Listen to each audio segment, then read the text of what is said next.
देखिए, ये right to education है, बजाय घर घर तक के बच्चों को एजुकेशन पहुंचाएं, शिक्षा पहुंचाएं, ये उनसे दूर ले जा रही है। ये सरकार चाहती नहीं है कि जनता अपने अधिकारों को जाने। शिक्षा ही एक माध्यम है जिससे जनता, बच्चे, बड़े बुजुर्ग, सभी, हर नागरिक अपने अधिकारों को जान सकता है, और यही अधिकार की जो शक्ति है ये वो उसका लेना चाहती है। ये बच्चों को नहीं पढ़ने, जनता आगे की जनरेशन को नहीं पढ़ा लिखा बनाना चाहती है। आज की जो मौजूदा सरकार है उसने एक नियम बनाया है कि हमारे स्कूलों को बंद करके इस नस्लों को अनपढ़ रखा जाए, जाहिल रखा जाए। अगर हमारी नस्लें जाहिल रहेंगी तो कैसे कामयाबी मिलेगी हमें। विदेश नीति के लिए आदरणीय हमारे प्रधानमंत्री ने कुछ छोड़ा है बोलने के लिए। मसला हमारे नागरिकों का, मसला हमारे नागरिकों के, महिलाओं के सिंदूर का, और ट्रम्प जी इसको बताएंगे कि आप बंद कर दो। देश वार्ता में आपका स्वागत है। मैं हूं अजान अंसारी। आज कांग्रेस पार्टी की तरफ से जिला कलेक्टर को एक ज्ञापन सौंपा गया है और बड़ी संख्या में कांग्रेस पार्टी के जो कार्यकर्ता हैं वो मौजूद हैं। हमारे साथ कांग्रेस पार्टी के जिला अध्यक्ष हैं। जी, मैं भी बताइए किन मसलों को लेकर ज्ञापन सौंपा है, मामला क्या है? देखिए, आज हम लोग जो डबल इंजन की सरकार जो प्रदेश में चल रही है, देश में चल रही है, उसने जो बेसिक स्कूल 5000 बेसिक स्कूल्स का जो विलय समापन करने की योजना जो बना रखी है, उस आदेश के पुरजोर विरोध में कांग्रेस कमेटी और बिजनौर कांग्रेस कमेटी इस चीज़ की पुरजोर विरोध में है, और इसके खिलाफ प्रदर्शन और ज्ञापन आज हमने महामहिम जी को दिया है। अच्छा, क्या लग रहा है, क्यों मतलब इस तरीके से सरकार कर रही है, क्यों बंद करना चाहती है? देखिए, ये राइट टू एजुकेशन है, बजाय घर घर तक के बच्चों को एजुकेशन पहुंचाएं, शिक्षा पहुंचाएं, ये उनसे दूर ले जा रही है। ये सरकार चाहती नहीं है कि जनता अपने अधिकारों को जाने। शिक्षा ही एक माध्यम है जिससे जनता, बच्चे, बड़े बुजुर्ग, सभी, हर नागरिक अपने अधिकारों को जान सकता है, और यही अधिकार की जो शक्ति है ये वो उसका लेना चाहती है। ये बच्चों को नहीं पढ़ने, जनता आगे की जनरेशन को नहीं पढ़ा लिखा बनाना चाहती है, और जो शिक्षा के जो ये रूप है ये बेरोज़गारी को भी बढ़ा रहा है, क्योंकि काफ़ी टीचर्स जो हैं बेरोज़गार हो जाएंगे।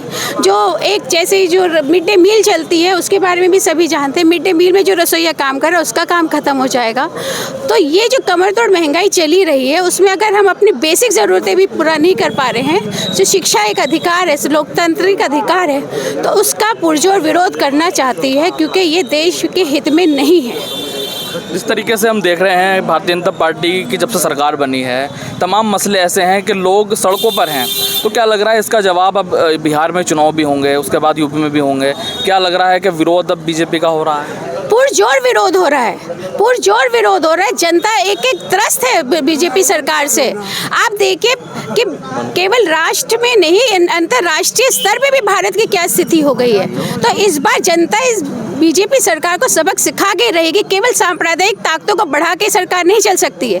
ये अधिकारों की लड़ाई लड़ रही है। कांग्रेस पार्टी अधिकारों की लड़ाई लड़ रही है, वो मुद्दों की लड़ाई लड़ती है। राहुल गांधी जी हमारे नेता हर वो मुद्दा उठा रहे हैं, जनता के बीच जा रहे हैं, और पूरा समर्थन उनको जनता से मिल रहा है। इसीलिए हम लोग इतनी हिम्मत से आगे बढ़ रहे हैं। तो इसीलिए जनता इस बार बीजेपी की सरकार को हरा के रहेगी, उनको ऐसी स्थिति में पहुंचाएगी कि दोबारा उठ ही ना पाए, क्योंकि उन्हें बहुत निराश किया जनता को भी।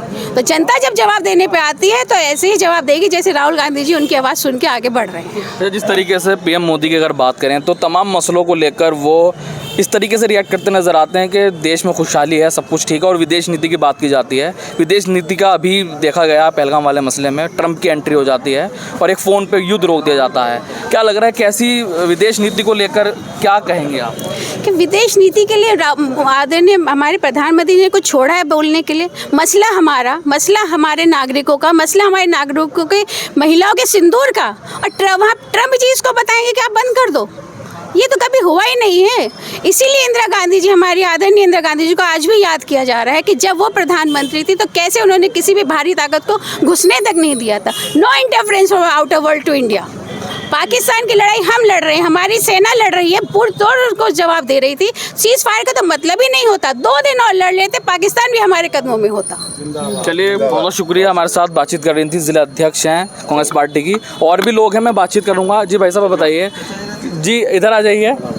हमारे साथ वरिष्ठ नेता हैं कांग्रेस पार्टी के। ये बताइए क्या किस मसले को लेकर आज आप यहाँ पहुँचे हैं? हम इधर हो जाए, इधर। अच्छा, ऐसे चलिए।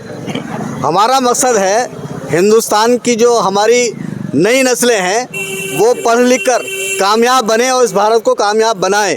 अगर हमारी नस्लें पढ़ेंगी नहीं, लिखेंगी नहीं तो कामयाब कैसे होगा? हमें अगर तरक्की करनी है तो अपनी नस्लों को पढ़ा लिखा कर, तालीम दिलाकर कामयाब बनाना होगा। यही नस्लें हैं जो हमारी भारत को आगे लेकर जाएंगी। आज की जो मौजूदा सरकार है उसने एक नियम बनाया है कि हमारे स्कूलों को बंद करके इस नस्लों को अनपढ़ रखा जाए, जाहिल रखा जाए। अगर हमारी नस्लें जाहिल रहेंगी तो कैसे कामयाबी मिलेगी हमें? हमने भारत को आगे बढ़ाने के लिए तालीम को फ्री किया था, इन्होंने स्कूल ही बंद कर दिए। अब बताइए कैसे हम आगे बढ़ेंगे? पता नहीं कहाँ अडानी और अंबानी के चक्कर में आ गए। ये मौजूदा जो सरकार है वो व्यापारियों की सरकार है, देश के दुश्मन हैं ये लोग।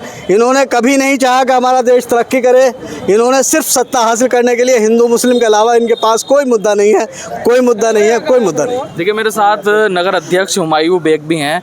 जी बताइए क्या है मंशा सरकार की, क्यों इस तरीके से चीज़ें सामने आ रही हैं? देखिए सरकार की सीधी सी मंशा है कि सरकार तानाशाही पर उतरी हुई, और तानाशाही का आप किसी भी देश में देखिएगा वो कभी भी जनता को जागरूक नहीं करते, ना ही उनको अधिकार दिए जाते हैं, ना उनकी पढ़ाई शिक्षा से लेकर संबंधित कोई उनके काम किए जाते हैं, क्योंकि जहाँ शिक्षा होगी वहाँ सवाल होगा। और तानाशाह हमेशा सवालों से बहुत डरता है। और उसी कड़ी में अगर हम देखते हैं कि मोदी जी जिस तरह से आज तक कभी उन्होंने प्रेस कॉन्फ्रेंस नहीं की, लाइव प्रेस कॉन्फ्रेंस कभी नहीं की। हाँ, उनसे ये कोई ज़रूर पूछ ले आम किस तरह से खाया जाता है तो इन बातों का ज़रूर जवाब दे देंगे, लेकिन देश की जो गंभीर समस्याएं हैं उसको लेकर कभी पत्रकारों ने उनसे सवाल नहीं किया। तो इससे सीधा सीधा लगता है कि पत्रकार भी पूरी तरह उनसे प्रभावित है, और जिस तरह से स्क्रिप्ट तैयार की जाती है उसी स्क्रिप्ट पे मोदी जी तैयार रहते हैं बोलने के लिए। तो सीधा सीधा रवैया है कि तानाशाह कभी नहीं चाहेगा कि जनता जागरूक हो। लेकिन हमारा कांग्रेस का एक एक कार्यकर्ता, ज़िले से लेके ब्लॉक से लेके पंचायत तक, एक भी कार्यकर्ता चुपचाप नहीं बैठेगा। इनकी की हुई सारे कृत्यों को,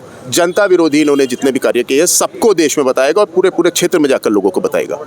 क्या लग रहा है, चुनाव भी नज़दीक हैं, बिहार में भी हो जाएंगे चुनाव, क्या है इन सब चीज़ों का जवाब क्या बिहार विधानसभा चुनाव में मिलेगा? देखिए बिहार विधानसभा चुनाव में जनता इतनी त्रस्त आ चुकी है, वहाँ के जो मौजूदा मुख्यमंत्री हैं वो इस वक्त इतनी मानसिक स्थिति उनकी इतनी ख़राब है, उन्हें खुद ये नहीं पता होता कि जहाँ राष्ट्रीय गान जो हमें एक भाव देता है सीधा सावधान पोजीशन का, वो उसमें भी बातें करते हैं, इशारा करते हैं। तो मानसिक स्थिति भाजपा की भी कुछ उसी तरह की है। तो मुझे नहीं लगता कि वहाँ पर इस बार कांग्रेस बहुमत के साथ, उनके अलायंस पार्टनर्स के साथ वहाँ पर सरकार बनाने जा रही है बहुत मजबूत स्थिति में। चलिए शुक्रिया। देखिए जिस तरीके से कांग्रेस पार्टी ने आज ज़िला कलेक्ट्रेट पर प्रदर्शन किया है और ज्ञापन सौंपा है और सीधे तौर पर कह रहे हैं कि कांग्रेस पार्टी की सरकार जो है वो बिहार में बनेगी और जो देश में माहौल है उसका जवाब जनता भाजपा को देगी। जी बताइए। जी ज़िले के हर एक कोने से कांग्रेस का लीडर यहाँ आया है, क्योंकि बहुत शॉर्ट टाइम में ये निर्णय लिया गया है, नहीं तो यहाँ खड़े होने को जगह नहीं होती। और कांग्रेस चाहती है कि शिक्षा को अनिवार्य रूप से किया जाए, गरीबों में शिक्षा दी जाए, परंतु बीजेपी की सरकार कभी नहीं चाहती कि व्यक्ति शिक्षित हो, क्योंकि जब अंग्रेज़ों की सरकार थी तब का इतिहास बताता है कि हमारे देश की जनता अनपढ़ थी और 200 साल तक अनपढ़ जनता पे ही वो राज करते रहे। जब पढ़े लिखे नेता हमारे जवाहरलाल नेहरू, हमारे महात्मा गांधी और लोग आए पढ़े लिखे लोग, तो उन्होंने हमें आज़ादी दिलाई। वो ये चाहते हैं कि अडानी अंबानी जो चाहें वो इस देश में हों। मैं तो 50 साल से कांग्रेस में हूँ और देखता चला आ रहा हूँ कि हमेशा जिस आदमी ने कभी एक नखून तक जिस पार्टी ने कटाया हो वो आज सत्ता में बैठे हैं, और जिस पार्टी ने अपना महात्मा गांधी, राजीव गांधी और कितने इंदिरा गांधी, कितने लोग शहीद किए हैं, वो पार्टी आज सड़क पे है और देश में और जनता के लिए लड़ रही है। निश्चित रूप से देर है, अंधेर नहीं, कांग्रेस फिर आएगी।